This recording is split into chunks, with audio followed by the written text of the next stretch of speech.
ಚಿತ್ರದುರ್ಗ ಮೂಲದ ರೇಣುಕಾ ಸ್ವಾಮಿ ಹತ್ಯೆ ಪ್ರಕರಣದ ಪ್ರಮುಖ ಆರೋಪಿ ನಟ ದರ್ಶನ್ಗೆ ಬಿಡುಗಡೆ ಭಾಗ್ಯ ಇಲ್ಲ. ಕಿಲ್ಲಿಂಗ್ ಸ್ಟಾರ್ ದರ್ಶನ್ಗೆ ಸದ್ಯಕ್ಕಂತೂ ರಿಲೀಫ್ ಇಲ್ಲ. ಜಾಮೀನಿಗಾಗಿ ಅರ್ಜಿಯನ್ನು ಸಲ್ಲಿಸಿರ್ತಾರೆ ನಟ ದರ್ಶನ್ ಪರ ವಕೀಲರು. ಜಾಮೀನು ಅರ್ಜಿಯನ್ನ ಶುಕ್ರವಾರಕ್ಕೆ ಮುಂದೂಡಲಾಗಿದೆ. ಇನ್ನು ಆಕ್ಷೇಪಣೆ ಸಲ್ಲಿಸೋದಕ್ಕೆ ಸ್ಪೆಷಲ್ ಪಬ್ಲಿಕ್ ಪ್ರಾಸಿಕ್ಯೂಟರ್ ಸಮಯ ಕೇಳಿದ್ದಾರೆ. ಇನ್ನು ಪವಿತ್ರ ಗೌಡ ಅಂದಾಗ ಆಕೆ ಕೂಡ ತನ್ನದೇ ಆದಂಥ ಕಾನೂನಾತ್ಮಕ ಪ್ರಯತ್ನದಲ್ಲಿದ್ದಾರೆ ಜಾಮೀನಿಗಾಗಿ. ಆ ವಿಚಾರಣೆಯನ್ನು ಕೂಡ ಮುಂದೂಡಿಕೆ ಮಾಡಲಾಗಿದೆ. ರೈಟ್.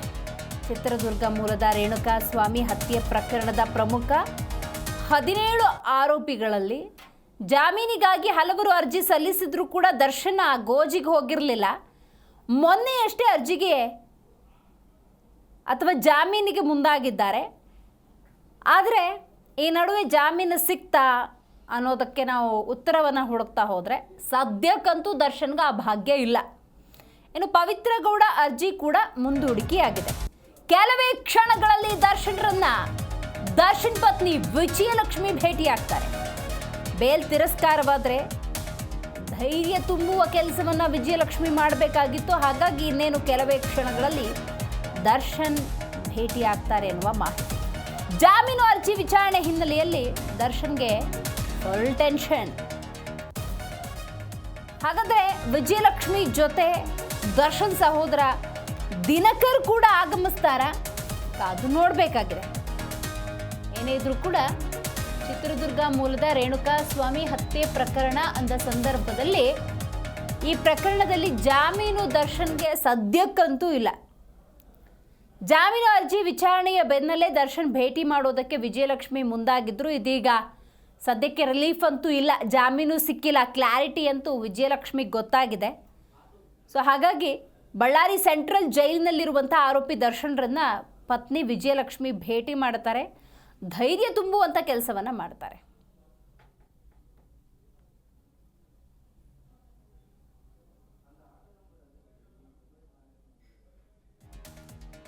ಅಂದಾಜು 4 ಗಂಟೆ ಸುಮಾರಿಗೆ ಬರ್ತಾರೆ ಅನ್ನುವಂಥ ಮಾಹಿತಿ ಇತ್ತು. 4 ಗಂಟೆ 4 ನಿಮಿಷ ಆಯಿತು ಆಗಲೇ. ಇನ್ನೇನು ಕೆಲವೇ ಕ್ಷಣಗಳಲ್ಲಿ ದರ್ಶನ್ರನ್ನ ಪತ್ನಿ ವಿಜಯಲಕ್ಷ್ಮಿ ಭೇಟಿಯಾಗಬಹುದು. ದರ್ಶನ್ ಜೊತೆಗೆ ದರ್ಶನ್ ಸಹೋದರ ದಿನಕರ್ ತೂಗುದೀಪ್ ಕೂಡ ಬರುವ ಸಾಧ್ಯತೆ ಇದೆ. ಜೈಲಿನಲ್ಲಿರುವಂತಹ ನಟ ದರ್ಶನ್ ಮೊದಲಿಗಿದ್ದುದು ಪರಪ್ಪನ ಅಗ್ರಹಾರ ಜೈಲಿನಲ್ಲಿ. ರಾಜಾತಿಥ್ಯವನ್ನ ಅನುಭವಿಸಿದ ಪ್ರಕರಣದ ಹಿನ್ನೆಲೆಯಲ್ಲಿ ಬಳ್ಳಾರಿ ಜೈಲಿಗೆ ಶಿಫ್ಟ್ ಮಾಡಲಾಯಿತು. ಅಲ್ಲೂ ಕೂಡ ಆರಂಭಿಕ ದಿನದಲ್ಲಿ ತನಗೆ ಟಿವಿ ಬೇಕು, ಈ ರೀತಿಯ ಡಿಮಾಂಡ್. ಟಿವಿ ಕೊಟ್ಟರು, ಬೇರೆ ಚಾನೆಲ್ಗಳು ಬೇಕು ಡಿಮಾಂಡ್, ಈಗೇನೋ ಒಂದು ಚೇರ್ ಬೇಕು ಅಂತ ಡಿಮಾಂಡ್ ಮಾಡಿದ್ದಾರೆ. ಸೊ ಇದರ ನಡುವೆ ಕೋರ್ಟ್ನ ಆದೇಶ ಏನಿರುತ್ತೆ ಅದನ್ನು ನಾವು ಪಾಲನೆ ಮಾಡ್ತೀವಿ ಅಂತ ಅಲ್ಲಿದ್ದಂಥ ಜೈಲು ಸಿಬ್ಬಂದಿ ಹೇಳಿದ್ದಾರೆ. ಒಂದಿಲ್ಲೊಂದು ಕಿರಿಕಂತೂ ಆಗ್ತಾ ಇದೆ.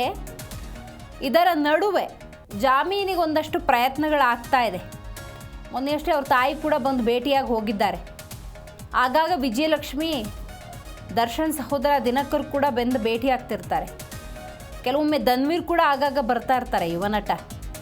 ಸೊ ಇದೆಲ್ಲದರ ನಡುವೆ ಕಾನೂನಾತ್ಮಕ ಹೋರಾಟ ಅಂದ ಸಂದರ್ಭದಲ್ಲಿ ಒಂದು ಕಡೆ ರೇಣುಕಾ ಸ್ವಾಮಿ ಕುಟುಂಬದವರು ಈ ಪ್ರಕರಣದಲ್ಲಿ ತಮಗೆ ನ್ಯಾಯ ಸಿಗುತ್ತೆ ಅನ್ನುವಂಥ ಭರವಸೆಯಲ್ಲಿದ್ದರೆ, ಕಾನೂನನ್ನು ನಾವು ನಂಬಿದ್ದೇವೆ ಅನ್ನುವಂಥ ಮಾತುಗಳನ್ನು ಆಡ್ತಾ ಇದ್ದರೆ, ಮಗದೊಂದು ಕಡೆ ಈ ಕಾನೂನಿನ ಕುಣಿಕೆಯಿಂದ ತಪ್ಪಿಸಿಕೊಳ್ಳುವ ಎಲ್ಲ ಪ್ರಯತ್ನದಲ್ಲಿ ದರ್ಶನ್ ಮತ್ತು ಪವಿತ್ರ ಗೌಡ ಇತರ ಸಹಚರರಿದ್ದಾರೆ. ಸೊ ಒಂದು ಕಡೆ ಜಾಮೀನು ಅರ್ಜಿ ಶುಕ್ರವಾರಕ್ಕೆ ಮುಂದೂಡಿಕೆಯಾಗಿದೆ. ಇನ್ನು ಪವಿತ್ರ ಗೌಡ ಕೂಡ ಅರ್ಜಿಯನ್ನು ಸಲ್ಲಿಸಿರ್ತಾರೆ, ಅದನ್ನು ಕೂಡ ಮುಂದೂಡಲಾಗಿದೆ.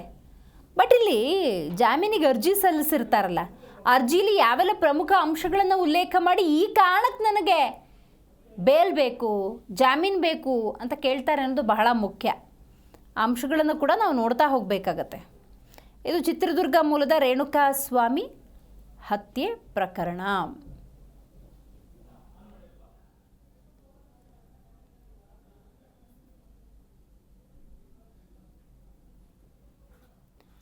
ರೇಣುಕಾ ಸ್ವಾಮಿ ಹತ್ಯೆ ಪ್ರಕರಣ ಅಂದ ಸಂದರ್ಭದಲ್ಲಿ ಜಾಮೀನಿಗಾಗಿ ಒಂದಷ್ಟು ಪ್ರಯತ್ನ ಕೂಡ ಆಗ್ತಾ ಇದೆ.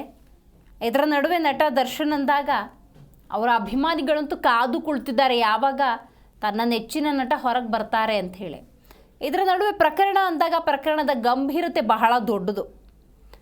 ಸೊ ಕೇವಲ ಹತ್ಯೆ ಅಲ್ಲ, ಇದು ಬರ್ಬರವಾಗಿ ಬಹಳ ವಿಕೃತಿಯಿಂದ ಹತ್ಯೆಯನ್ನು ಮಾಡಲಾಗಿದೆ. ಸೊ ಈ ಪ್ರಕರಣಕ್ಕೆ ಸಂಬಂಧಪಟ್ಟಂತೆ ಜಾಮೀನಿಗಾಗಿ ಮಾಡ್ತಿರುವಂಥ ಪ್ರಯತ್ನಕ್ಕೆ ಸದ್ಯಕ್ಕಂತೂ ಯಶಸ್ಸು ಲಭ್ಯವಾಗಿಲ್ಲ. ಈ ಬಗ್ಗೆ ಹೆಚ್ಚಿನ ಮಾಹಿತಿಯನ್ನು ನಮ್ಮ ಪ್ರತಿನಿಧಿ ಭವ್ಯ ನೀಡ್ತಾರೆ. ಭವ್ಯ, ರೇಣುಕಾಸ್ವಾಮಿ ಹತ್ಯೆ ಪ್ರಕರಣದ ಪ್ರಮುಖ ಆರೋಪಿಯಾಗಿರುವಂಥ ನಟ ದರ್ಶನ್ ಹಾಗೆಯೇ ಪವಿತ್ರ ಗೌಡ ಜಾಮೀನಿಗಾಗಿ ಒಂದಷ್ಟು ಪ್ರಯತ್ನ ಮಾಡ್ತಾ ಇದ್ದಾರೆ. ಬಟ್ ಆ ಪ್ರಯತ್ನಕ್ಕೆ ಫಲ ಅಂತೂ ಸಿಕ್ಕಿಲ್ಲ, ಸದ್ಯದ ಅಪ್ಡೇಟ್ಸ್ ಏನು. ಬಟ್ ಇಲ್ಲಿ ಒಂದು ಪ್ರಮುಖ ವಿಚಾರ ಏನು ಅಂತ ಹೇಳಿದ್ರೆ, ಈ ಕಾರಣಕ್ಕೆ ತನಗೆ ಬೇಲ್ ಬೇಕು ಅಂತ ಜಾಮೀನಿನಲ್ಲಿ ಕೆಲವೊಂದು ಅಂಶಗಳನ್ನು ಉಲ್ಲೇಖ ಮಾಡ್ತಾರಲ್ಲ ಭವ್ಯ, ಅದನ್ನು ತಿಳಿಸ್ಬೋದಾ? ಖಂಡಿತ ಈ ಕೇಸ್ನಲ್ಲಿ ಪ್ರಮುಖ ಬೆಳವಣಿಗೆ ಒಂದು ನಡೆದಿದೆ. ಅಂದ್ರೆ ದರ್ಶನ್ ಪ್ರಕರಣದಲ್ಲಿ ಮೊದಲ ಆರೋಪಿ ಅಂದ್ರೆ ಮೊದಲನೇದಾಗಿ A17 ಆರೋಪಿ ಕೇಶವಮೂರ್ತಿ ಈಗ ಹೈಕೋರ್ಟ್ ಜಾಮೀನ್ ಮಂಜೂರು ಮಾಡಿರುವಂತದ್ದು. ಸೊ ವಕೀಲ ರಂಗನಾಥ್ ರೆಡ್ಡಿ ಒಂದು ಆರೋಪಿ ಪರ ವಾದವನ್ನ ಮಂಡಿಸ್ತಾರೆ. ಸೊ ದರ್ಶನ್ ಏನು ಗ್ಯಾಂಗ್ ಮರ್ಡರ್ ಮಾಡಿಸಿ ಈ ಪ್ರಕರಣದಲ್ಲಿ ಮೊದಲ ಆರೋಪಿಗೆ ಅಂದ್ರೆ ಮೊದಲನೇದಾಗಿ ಜಾಮೀನು ಸಿಕ್ಕಿದೆ ಅಂತ ಹೇಳ್ಬೋದು. ಮತ್ತೊಂದ್ ಕಡೆ CCS ಕೋರ್ಟ್ ಅಲ್ಲಿ ಇವತ್ತೊಂದು ಬೆಳವಣಿಗೆ ನಡೆಯಿತು. ನಟ ದರ್ಶನ್ ಹಾಗೇನೆ ಪವಿತ್ರ ಗೌಡ ಸಲ್ಲಿಸಿರುವಂತಹ ಅರ್ಜಿ ವಿಚಾರಣೆ ನಡೆಯಿತು. CCS 57ನೇ ಕೋರ್ಟ್ ನಲ್ಲಿ ವಿಚಾರಣೆ ನಡೆದಿರುವಂತದ್ದು. ಈ ಸಂದರ್ಭದಲ್ಲಿ SPP ಅಂದ್ರೆ ಆಕ್ಷೇಪಣೆ ಸಲ್ಲಿಕೆಗೆ ಕಾಲಾವಕಾಶನ ಕೇಳ್ತಾರೆ. ಯಾಕಂದ್ರೆ ನಟ ದರ್ಶನ್ ಪರ ವಕೀಲರು ಕೆಲವೊಂದು ಅಂಶಗಳನ್ನ ಮೆನ್ಷನ್ ಮಾಡಿಕೊಂಡು ಅದು ಕೂಡ ಬಹಳ 102 ದಿನಗಳ ಬಳಿಕ ಒಂದು ಜಾಮೀನಿಗೆ ಅರ್ಜಿ ಕೋರಿ ಸಲ್ಲಿಕೆ ಮಾಡಿರುವಂತದ್ದು. ನೀವು ಕೇಳಿದಾಗೆ ಅಂದ್ರೆ ದರ್ಶನ್ ಕೆಲವೊಂದು ಚಾರ್ಜ್ ಶೀಟ್ ಅಲ್ಲಿ ಏನು ಪೊಲೀಸರು ಕೆಲವೊಂದು ಉಲ್ಲೇಖ ಮಾಡಿದ್ದಾರೆ, ದರ್ಶನ್ ಅವರ ಪಾತ್ರ ಯಾವ ರೀತಿ ಇತ್ತು ಅಂತ. ಸೊ ಅದರ ಆಧಾರದ ಮೇರೆಗೆ ಜಾಮೀನು ಕೋರಿ ಒಂದು ಅರ್ಜಿ ಸಲ್ಲಿಕೆ ಮಾಡಿರುವಂತದ್ದು. ಸೊ ಇದಕ್ಕೆ ಕೌಂಟರ್ ಆಗಿ ಅಂದ್ರೆ ಆಕ್ಷೇಪಣೆ ಸಲ್ಲಿಕೆ ಮಾಡೋದಕ್ಕೆ SPP ಪ್ರಸನ್ನ ಕುಮಾರ್ ಅವರು ಮನವಿ ಮಾಡಿರುವಂತದ್ದು. ಸೊ ಅವರ ಅಂದ್ರೆ ಈಗಾಗಲೇ ದರ್ಶನ್ ಪರ ವಕೀಲರ ವಾದವೇನಂದ್ರೆ ದರ್ಶನ್ ಇದರಲ್ಲಿ ನೇರವಾಗಿ ಅಂದ್ರೆ ಕೊಲೆ ಮಾಡೋದ್ರಲ್ಲಿ ಭಾಗಿಯಾಗಿಲ್ಲ ಅನ್ನೋ ಒಂದು ವಾದವನ್ನ ಮಾಡೋದಕ್ಕೆ ಮುಂದಾಗಿರುವಂತದ್ದು. ಅಂದ್ರೆ ಪವಿತ್ರ ಗೌಡ A1 ಆಗಿರುವಂತದ್ದು. ಆಕೆ ಹೇಳಿದ ನಂತರ ದರ್ಶನ್ ಪ್ರವಾಸವಾಗಿ ಆ ಸ್ಥಳಕ್ಕೆ ಹೋಗ್ತಾನೆ. ತದನಂತರ ಆತನ ಗ್ಯಾಂಗ್ ನ ಮುಖಾಂತರ ಕೊಲೆ ಮಾಡಿರೋದಾಗಿ ಈಗಾಗಲೇ ಒಂದು ವಾದ ಮಾಡೋದಕ್ಕೆ ಮುಂದಾಗಿರುವಂತದ್ದು. ಆದ್ರೆ ಇದನ್ನ ನ್ಯಾಯಾಧೀಶರು ಎಷ್ಟರ ಮಟ್ಟಿಗೆ ಪರಿಗಣನೆ ತೆಗೆದುಕೊಳ್ತಾರೆ ಅನ್ನೋದು ಪ್ರಮುಖವಾಗಿರುವಂತದ್ದು. ಯಾಕಂದ್ರೆ ಈಗಾಗಲೇ ಬಹಳಷ್ಟು ಬಲವಾದ ಸಾಕ್ಷ್ಯಗಳಿರುವಂತದ್ದು. ಆದ್ರೆ ಸಾಕ್ಷ್ಯಗಳು ಏನು ಒಟ್ಟು 17 ಆರೋಪಿಗಳಿದ್ದಾರೆ. ಈ ಆರೋಪಿಗಳ ಪೈಕಿ ಅಂದ್ರೆ ಪವಿತ್ರ ಗೌಡಗೆ ರೇಣುಕಾಸ್ವಾಮಿ ಒಂದು ಕಿರುಕುಳನ ಕೊಡ್ತಾನೆ, ಹಾಗೇನೆ ಅಶ್ಲೀಲ ಮೆಸೇಜ್ ಗಳನ್ನ ಕಳಿಸ್ತಾರೆ. ಸೊ ಇದನ್ನ ಇಟ್ಟುಕೊಂಡು ದರ್ಶನ್ ನಂತರ ತನ್ನ ಗ್ಯಾಂಗ್ ಅನ್ನ ಸೃಷ್ಟಿ ಮಾಡಿಕೊಂಡು ಒಂದು ಕೊಲೆ ಮಾಡಿರುವಂತದ್ದು. ಸೊ ಹೀಗಾಗಿ ಇದರಲ್ಲಿ ಬಹುತೇಕ ವಕೀಲರಾಗಿರ್ಬೋದು ಬಹಳಷ್ಟು ಎಕ್ಸ್ಪರ್ಟ್ ಗಳ ಮಾತು ಎಂದರೆ ದರ್ಶನ್ಗೆ ಆದಷ್ಟು ಬೇಗ ಜಾಮೀನು ಸಿಗುತ್ತೆ ಅನ್ನೋದು ಕೂಡ. ಯಾಕಂದ್ರೆ CCS ನ್ಯಾಯಾಲಯದಲ್ಲಿ ಸಿಗದೆ ಹೋದ್ರು ಕೂಡ ಹೈಕೋರ್ಟ್ ಅಲ್ಲಿ ಜಾಮೀನು ಮಂಜೂರಾಗುತ್ತೆ ಅನ್ನೋದು ಕೂಡ ಈಗಾಗಲೇ ದರ್ಶನ್ ಪರ ವಕೀಲರ ನಂಬಿಕೆ ಕೂಡ ಆಗಿರುವಂತದ್ದು. ದಿವ್ಯಾ, ಥ್ಯಾಂಕ್ ಯು ಭವ್ಯ ಮಾಹಿತಿಗಾಗಿ.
ಜಿ ಕನ್ನಡ ನ್ಯೂಸ್ ಈಗ ನಿಮ್ಮ ಮನೆಯಲ್ಲೇ ನೋಡಿ.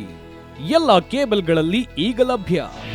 ನಿಮ್ಮ ನೆಚ್ಚಿನ ಜಿ ಕನ್ನಡ ನ್ಯೂಸ್ ಈಗ ಸನ್ ಡೈರೆಕ್ಟ್ ನಲ್ಲಿ number 292, Tata play number 1664, Jio TV number 1334, NXT digital number 30, in cable number 30, city networks 51, U digital number 162, GTPL number 17, Rockline telecommunications number 42, Shri Basaveshwara cable number 168, rural cable network 60, Vinayaka digital 57, Abhishek cable 821, city channel 53, Siddeshwara cable network 57, V4 digital Infotech 628, Surya digital networks 53, Gajanan digital number 836, Malnad Infotech private limited number